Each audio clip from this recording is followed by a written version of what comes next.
एव्ही promoter माझा मित्र आहे, त्याला माहिती आहे. पण कडूबाई नावाचं प्रकरण काय आहे, कडूबाईंना बोलवलं तर असं म्हणजे अशा वेशात एखादा धोतराला टोपीवाला अशा कडूबाईसारखे दिसणारी माझी आईबाप जशी मी जसा आता आपण जरा बरे राहायला लागलो जशी माणसं तसं बघून वाटतं की कोण आहे यांना काय महत्व नाही. आज छोटा येडा माणूस सोडून थ्री पीस घालून आला तरी भारी वाटते काहीतरी.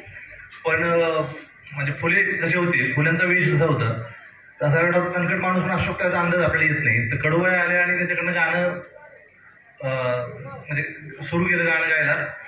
तर तो चकित झाला. त्याने मला मध्ये फोन केला, म्हणले अण्णा मला कोण सिंगर्स म्हणले, कसली रेंज आहे म्हणलं, काय भारी गात आहे. आणि कडूबाई प्रत्येक गायच्या आणि परत त्यांना विचारलं बरं होते का, चुकत नाही ना माझं, चालले का बरोबर चालले का, आणि त्यांना सतत हात जोडायचे. तर ह्यांचे हात जोडण्यात ती फार नेसरभूत झाली. ती भरगवण्यासाठी एवढे ग्रेट हे आहे. आणि आम्हाला उगून कसं व्हायला लागले म्हणले, ते हात जोडले ते फार, ते मला मी एकदा त्याच्या पायात पडले की तुम्ही आता बंद करा. विनोद चांगली गोष्ट आहे, काय वाईट नाही त्याच्यात. फक्त विनोदीत आणि म्हणतो ना लाचारीत किंवा खचून जाण्यात जरासा थोडीशी उसट सीमारेषा आहे. आणि कलाकार जे काय किती म्हणतो ना सकाळपासून संध्याकाळपासून तुमच्या सगळ्या जगण्यात कलाकारांनी एक नाही रुंजी घातली, जगणं सजवलंय. आणि सगळ्यात गंमत मला माहीत नाही, म्हणजे शीतल आणि चंदन साहेब सगळे सांगू शकतील, लोककलेत अशी उदासीची गीतं आहेत का ज्याला आपण गझलेत म्हणतो तशी, म्हणजे खूप कमी असते. म्हणजे गझल जर ऐकली एखादा कोणाचा काय प्रेमभंग झाला काय झालं की लगेच गझल लय मदत करते, दांडगी काय जे दुःखात आहेत त्यांना गझल लय मदत करते, विराण्या मदत करते, बाकीच्या संगीतात सगळं तुमच्या शास्त्रीय संगीतात ते मदत होतं, ते चांगलीच गोष्ट आहे. पण गंमत ह्याची मला वाटते की ही लोकसंगीत जपणारी माणसं सतत दुःखात राहिलीत, सतत संघर्षात राहिलीत, त्यांच्या आयुष्यात सतत दुःख असेल, त्यांनी दुःखाची गाणी लिहिली. काय गंमत आहे, जिथं सगळ्यात जास्त दुःख आहे, जिथं सगळ्यात जास्त गारणी आहेत, जिथं सगळ्यात जास्त यातना आहेत, जिथं सगळ्यात जास्त तक्रारी आहेत, त्यांनी तक्रारीच मांडल्या आहेत, त्यांनी कौतुकच केलं, त्यांनी बोवाडीच गायले.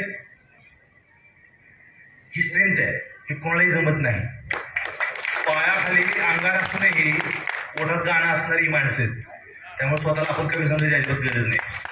कलाकारांना हिणवलं जातं, त्यांच्या भावना दुखावल्या जातात, त्यांची किंमत कमी केली जाते आणि म्हणलं जातं की अरे हे सगळे उचकट पाचकट अश्लील शब्दांचा वापर करणारे तमाशा कलावंत, गाणी म्हणणारे लोक असतात.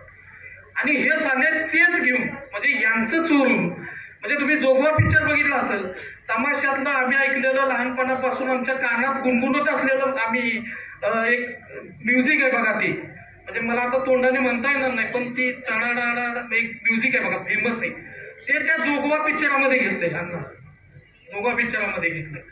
आणि मग त्या ठिकाणी मी पाहिलं की हे सगळे कलाकार जे आहेत यांना खऱ्या अर्थानं राष्ट्राचं भान आहे, इथल्या संस्कृतीचं भान आहे, आणि यांनी इथली कला जिवंत ठेवलेली आहे.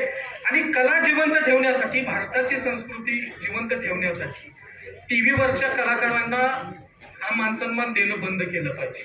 आणि खऱ्या अर्थानं घाणेरड्या अश्लील नजरेनं पाहणाऱ्या लोकांच्या धाडसानं उभं राहून त्यांच्या कौटुंबिक विवंचनेला बाजूला ठेवणारे, त्यांची करमणूक करणारे आणि या देशामध्ये ठणकावून लोकप्रबोधनाचं राष्ट्रीय पातळीवरचं काम करणाऱ्या या खऱ्या कलाकारांच्या सोबत आपण सगळ्यांनी राहिलं पाहिजे. हाच खरा सन्मान या निमित्तानं आहे.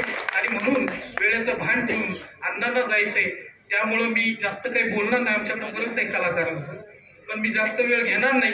सगळ्यांचं, महाराजांचं जे स्वागत झालंय त्यांचंही मी मनापासून आभार मानतो. सगळ्यांचं मी सांगली जिल्ह्याचा एक रहिवासी म्हणून आणि अण्णाभाऊ साठेंना भारतरत्नचा पुरस्कार असेल यासाठी कलाकारांनी त्या वेळेला त्यांची भूमिका मांडलेली आहे.